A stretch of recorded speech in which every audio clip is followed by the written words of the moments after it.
Good day, and welcome to your financial market update. Gold is currently steadying near the $4,600 mark during the early European hours this Friday. However, the precious metal has seen some downward pressure, largely due to a decrease in safe haven demand.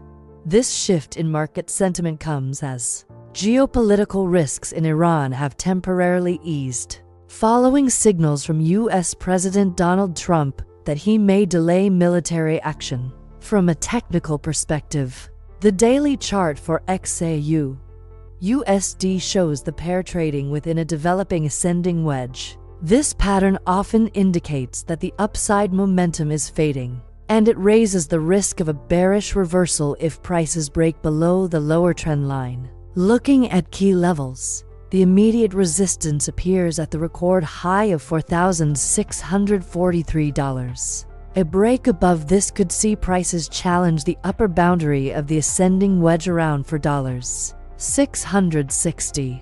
On the downside, initial support is found at the 9-day exponential moving average of $4,549. With a more significant support level at the lower wedge boundary around $4,520.